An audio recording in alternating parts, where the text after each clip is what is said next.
అదేంటి అది ఇక్కడ చావు బతుకుల్లో అంటే ఇంకా 2 రోజులు లేట్ చేశాడేంటి? లాజరు బాగున్నాడంటే వచ్చుండేవా, కానీ లాజరు బాగలేదని కానీ 2 రోజులు అక్కడ నిలబడ్డాడు. ఎందుకని?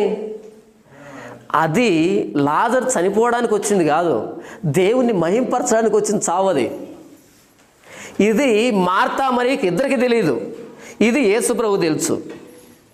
మీకు అర్థమవుతుందా? మనం ఎక్కడైతే భయపడతామో అక్కడ యేసు ప్రభు పట్టించుకోవట్లేదు. మత్తయి సువార్త 10వ అధ్యాయం 28వ వచనంలో మీరు దేహమును చంపువారికి భయపడకుడి, కానీ దేహమును ఆత్మను రెండింటినీ నరకములో కాల్చగలవానికి మిక్కిలి భయపడండి అన్నాడు. ఎవరికి భయపడొద్దంట? దేహాన్ని మాత్రమే చంపే వాళ్ళకి భయపడకండి. దేహాన్ని మాత్రం ఏం చంపుతాయి? మనిషి చంపుతాడు, జంతువులు చంపుతాయి, రోగాలు చంపుతాయి. రోగాలు దేన్ని చంపుతాయి? రోగాలు దేన్ని చంపుతాయి? శరీరాన్ని చంపుతాయి. జంతువులు శరీరాన్ని చంపుతాయి, మానవులు శరీరాన్ని చంపుతారు, కరువు కాటకాలు శరీరాన్ని చంపుతాయి.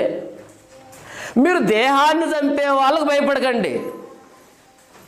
మన భయం అంతా, మన బాధ అంతా దానికే కదా.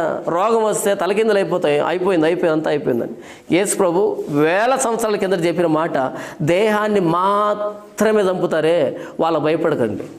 మరి ఎవరికి భయపడాలా? దేహాన్ని ఆత్మను కూడా నరకములో కాల్చగలవానికి మిక్కిలి భయపడండి, మిక్కిలి భయపడండి. దానికి భయపడం మనం, దేవుడికి భయపడం మనం. ఎవరు భయపడతాం? అందరికీ భయపడతాం. భయం, దేవుడికి భయపడేవాడు మిగతా దేనికి భయపడాల్సిన అక్కర్లేదు. దేవుడికి భయపడేవాడు మరి దేనికి భయపడాల్సిన అక్కర్లేదు.